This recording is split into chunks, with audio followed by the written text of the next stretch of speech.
स्वराज्य वार्ता, आवाज जनसामान्याचा। त्याचाही त्यांनी मला मागणी पत्र दिलं की अजित पवार पालकमंत्री म्हणून तुम्ही आम्हाला या गोष्टी त्या ठिकाणी द्या।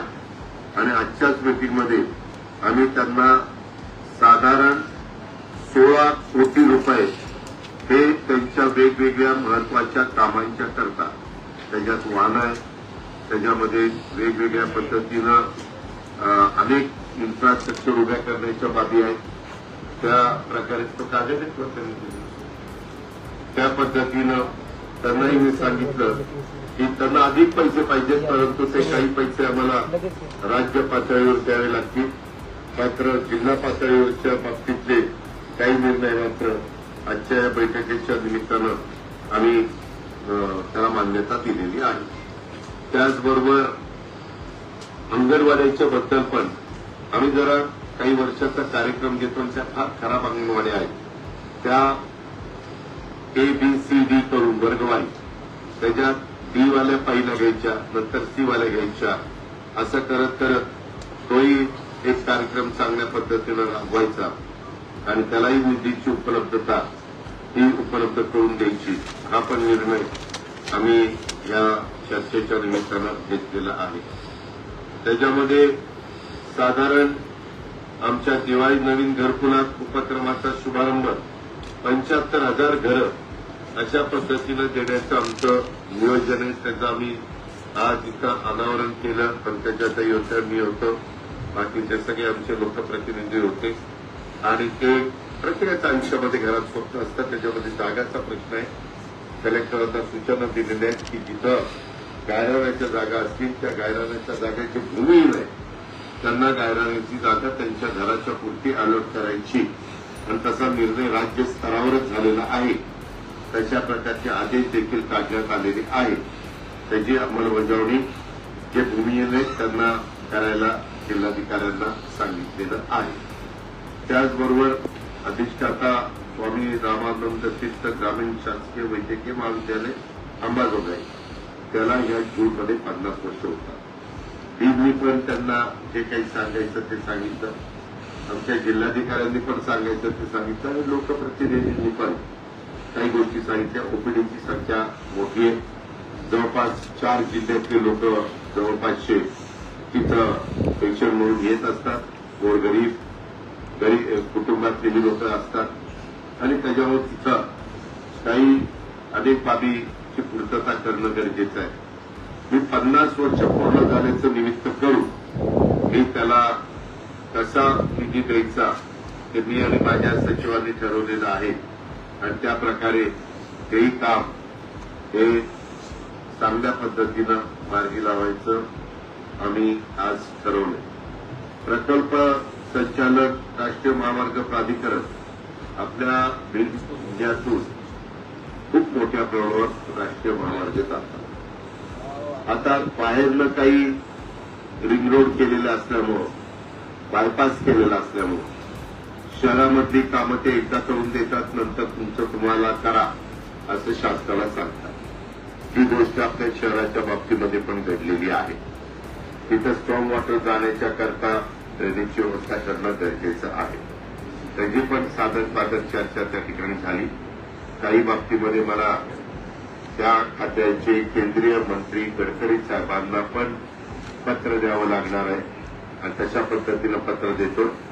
आज सगळ्या मिटिंगचा आढावा मला घेता आला नाही, कारण आता 5 वाजून गेल्यामुळं त्याकरता मी गडकरी साहेबांना जे काही अडचणी होत्या ते त्यांना देणार आहे आणि त्यांच्याकडनं त्या सोडून घेणार आहे। पुढच्या वेळेस शेलार म्हणून वरिष्ठ अधिकारी नॅशनल हायवेचे त्यांनाही मी बोलवणार आहे। आज काही रेल्वेची कामं करत असताना 132/33 सबस्टेशनचा प्रश्न होता, तो लगेचच आम्ही महापारेषणचे CMD संजीव कुमार यांना सांगून सोडवला। त्यांचा पुन्हा रिप्लाय आला की दादा हा प्रश्न मी गतीनं मार्गी त्या ठिकाणी लावून देतो, जेणेकरून मला बीड भरून आपल्या मुंबईला लवकरात लवकर रेल्वे त्या ठिकाणी सुरू करायची आणि बाकीची कामं पण गतीनं पूर्ण करण्याच्या करता रेल्वे खात्याला त्यांच्या अधिकाऱ्यांना आणि संबंधित कॉन्ट्रॅक्टरांना पण फास्ट काम करायला भाग पाडायचंय.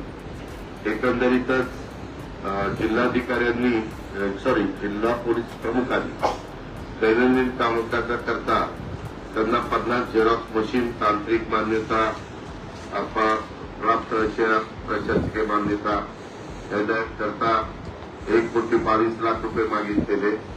संगणक त्यांना 130 घ्यायचे, संगणक ड्रोन 10 घ्यायचे, बॉडी वॉर्म कॅमेरे 50 घ्यायचे, लॅपटॉप 35 घ्यायचे, प्रिंटर 1 घ्यायचे, एलईडी स्क्रीन हे 5 घ्यायचे, जीपीएस 130 घ्यायचे. त्याला तांत्रिक मान्यता दिलेली आहे आणि त्यामध्ये साधारण 5,47,00,000 रुपये त्यांची गरज आहे. जिल्ह्यातून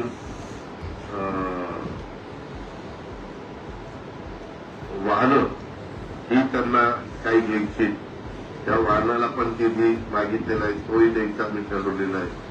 अशा पद्धतीनं एकूण 16 कोटी रुपये द्यायचं हे ठरवलेलं आहे.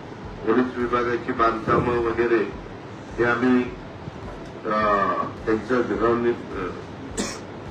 एक हाऊसिंगचं हे काढलेलं आहे, त्याच्यामध्ये मंडळ काढलेलं महामंडळ, त्यांच्याकरता आपण ते करून घेणार आहे, कारण त्याला डायरेक्ट राज्य सरकारचा निधी दिला असतो.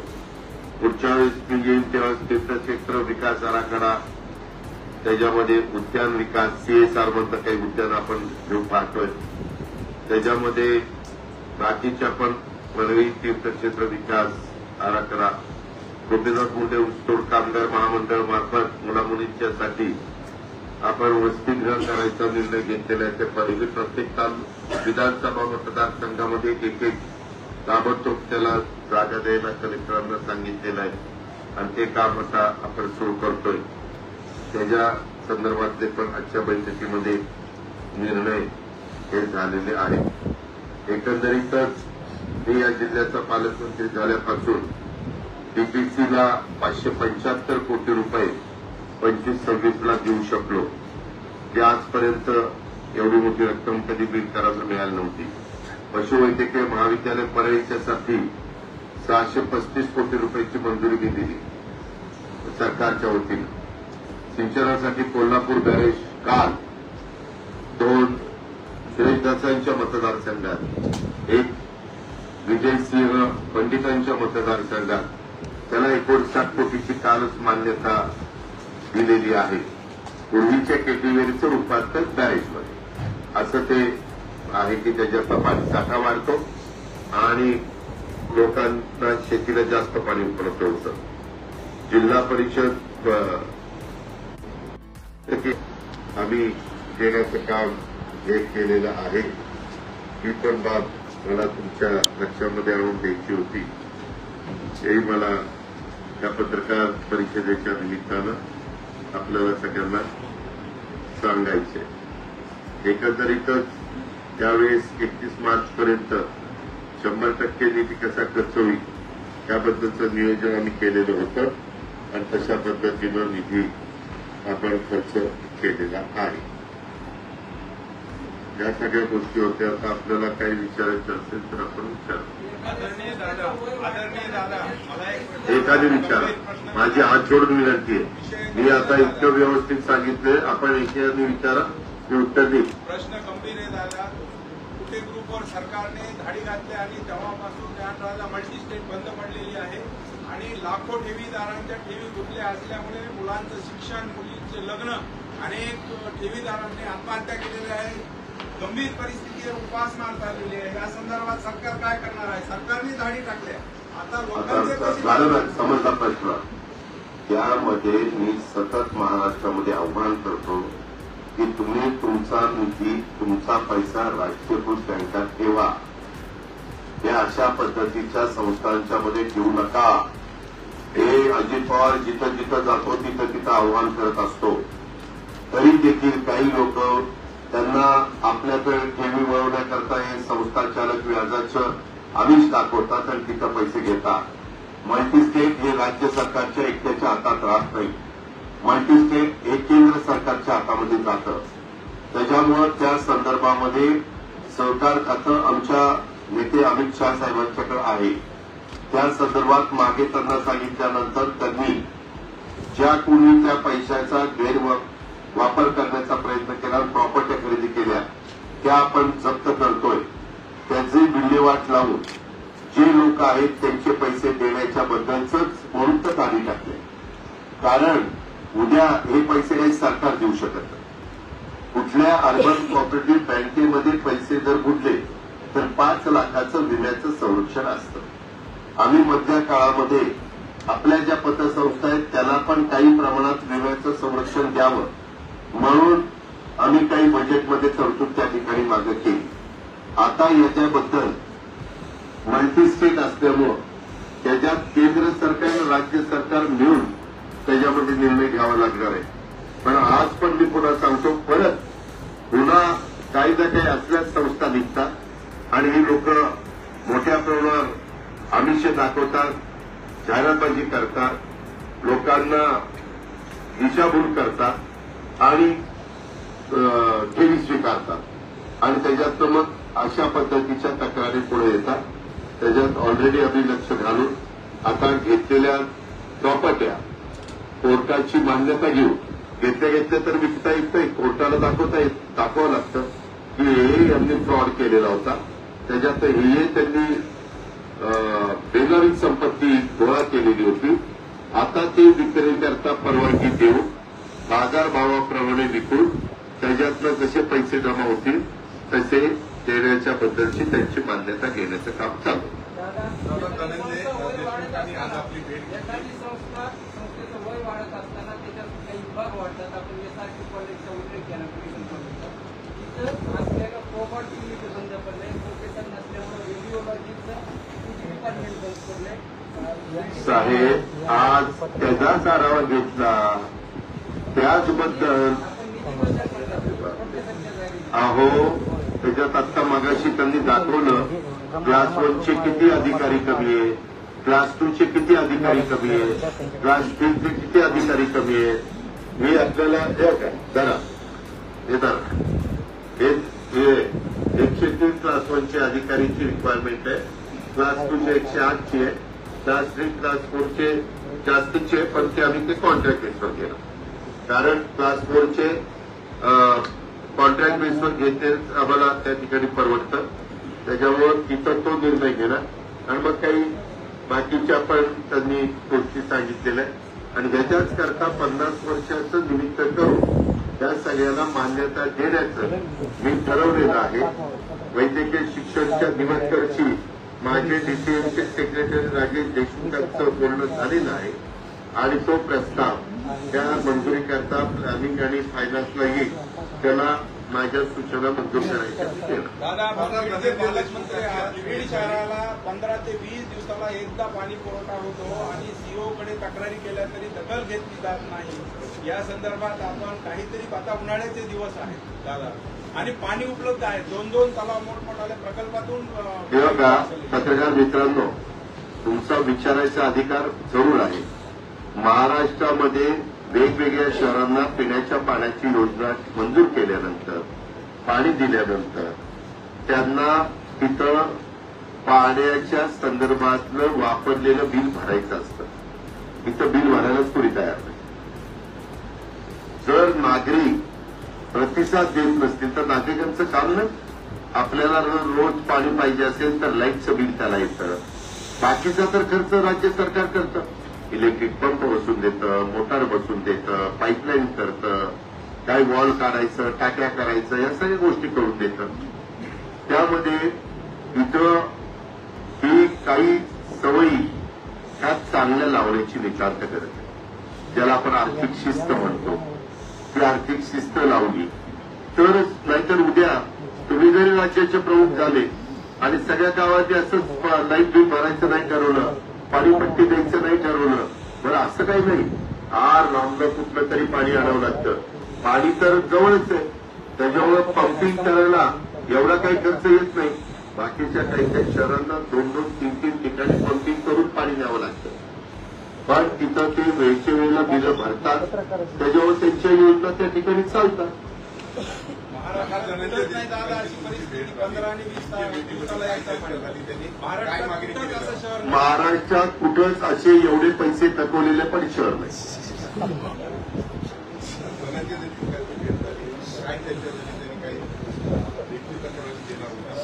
त्यांनी त्यांचं काय म्हणणं आहे ते सांगितलेलं आहे. मी त्यांच्याशी चर्चा केली आणि तो आमच्या होम डिपार्टमेंटशी संबंधित आहे. मी त्याच्याबद्दल आमचे मुख्यमंत्री राज्याचे देवेंद्र फडणवीस साहेबांच्याही कानावर घालला आणि वरिष्ठ पोलीस अधिकाऱ्यांच्याही कानावर घालला आणि तशा पद्धतीनं त्यांनी जे काही अपेक्षा व्यक्त केलेल्या त्याची पूर्तता करण्याचं काम केलं.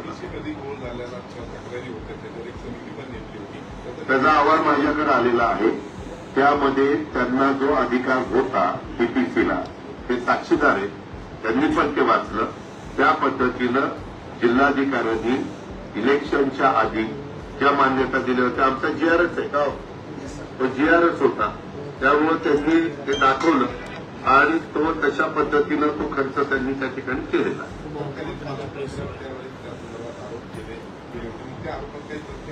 त्यामध्ये तथ्य आढळलेलं नाही. जो अधिकार होता, जसा आता पालकमंत्री म्हणून मला आहे, आम्ही आता परवाच ठरवलं की आपलं आता 1 एप्रिलपासून नवीन वर्षाची मीटिंग मी पंकजाताईंना पण सांगितलं, आमदारांना पण सांगितलं की आपण सुरुवातीलाच त्याला प्रमाण देणं, त्याला टेक्निकल मान्यता, तांत्रिक मान्यता देणं, या सगळ्या गोष्टी करू जेणेकरून त्याची कामं लवकर होती आणि कामाचा दर्जा पण चांगला राहतोय का नाही हे बघता येईल. त्याचं मला विकेंद्रित करायचंय आणि योग्य पद्धतीनं त्या गोष्टी करून त्याच्यातनं बिल करायचं मला रिसेट द्यायची.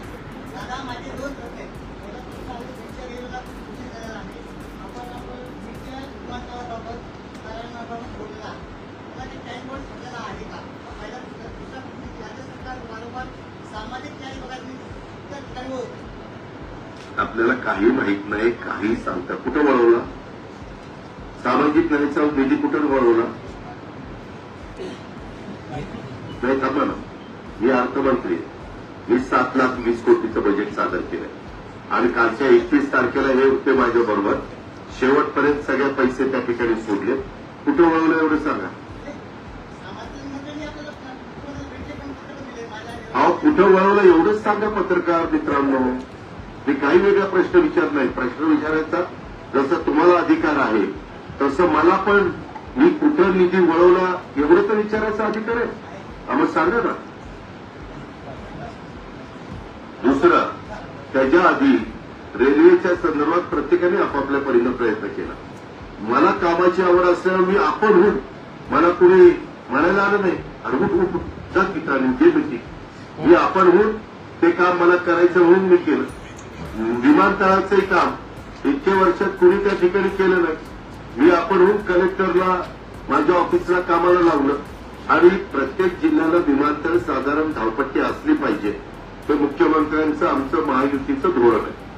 आता ते असताना मी जर इथं पालकमंत्री म्हणून आलो तर उद्या विमानतळ लवकर मी करू शकलो तर मला पण मनाला एक समाधान की मी बीडकरांना विमानतळ दिलं. आणि बरेच वर्ष रखडलेली रेल्वे आज ते पण अधिकारी सगळे बोलवलेले होते. त्याच्यामध्ये कुठं काही त्यांनी अडचणी सांगितल्या त्यावेळेस कलेक्टर आणि एसपीना विचारा, मी त्यांना स्पष्ट सूचना दिल्या. कुणी असलं आणि रेल्वेच्या कामामध्ये अडथळा आणला तर शासकीय कामात अडथळा आणला म्हणून पुढची ऍक्शन घ्या.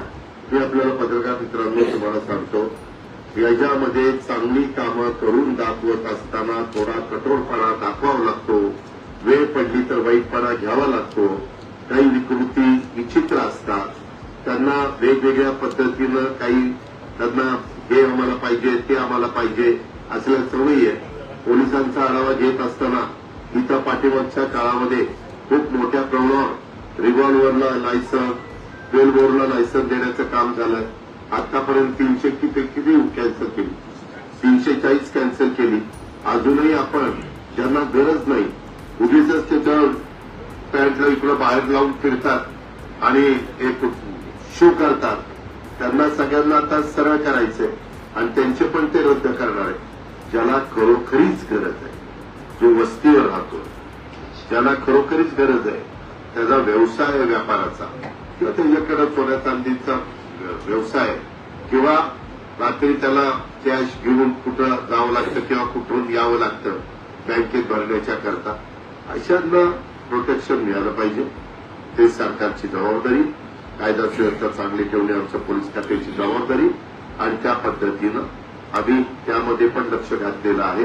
अजूनही 900 काहीतरी आहेत ना, अजून 900 त्याचाही आढावा घ्या. ज्यांची अजिबात गरज नाही त्यांचा त्या कॅन्सल करा. काहींना आम्ही मकोका पण लावलेला आहे.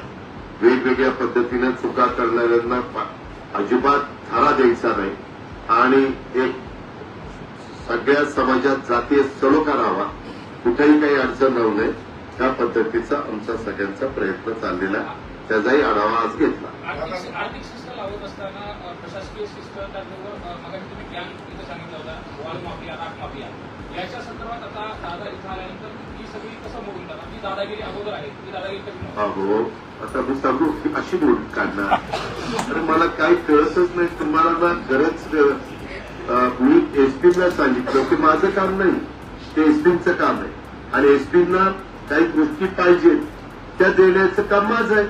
त्या एसपीने सांगितल्यानंतर मी काय सांगितलं, 16 कोटी रुपये तुम्हाला मी ताबडतोब देतो. सांगितलं ना, तुम्ही प्रायोरिटी ठरवा, तुम्हाला काय पाहिजे एवढं तर मी केलं आणि ह्याच्यापेक्षा जास्त पाहिजे ते मला राज्य सरकारच्या मुख्यमंत्री आणि बाकीच्यांशी चर्चा करून ते द्यावं लागेल आणि त्यांना सांगितलं याच्यात राजकीय असल्याचे मला तरी त्या दबावाला बळी पडायचं नाही आणि जे कुणी चुकीचं करत असेल ते कुणी व्यक्ती असू द्यात, सत्ताधारी पक्षाचे असू द्यात, विरोधी पक्षाचे असू द्यात, पक्षीय संबंध नसणारी असू द्या, कुणाचाही बोलायचं ठेवू नका, एवढे स्पष्ट सूचना त्यांना दिलेल्या. दादा, धनंजय मुंडेंनी आजारी असल्याचं कारण दिलं, मात्र ते एका कार्यक्रमामध्ये होते, कार्यक्रमामध्ये होते. धनंजय मुंडे नाराज आहेत का ते मंत्री? अजिबात नाराज नाही, काळजी करू नका. आरोग्य सेवा बीड जिल्ह्यामध्ये अत्यंत चांगली आरोग्य सेवा चाललेली असताना आणि एकाने बोला ना, मागाशीच विनंती केली ना, अत्यंत चांगली आरोग्य सेवा बीड जिल्ह्यामध्ये देत असताना सिव्हिल सर्जनला एका क्षुल्लक प्रश्नावरून विधानसभेत एक प्रश्न केला ज्याला काही समजत नाही अशा आमदारांनी आणि एक मिनिट, पत्रकार मित्रांनो, तुम्हाला प्रश्न विचारायचा अधिकार आहे, तुम्ही 4था स्तंभ आहे, पण आमदाराला काही समजत नाही हा म्हणण्याचा अधिकार तुमचा.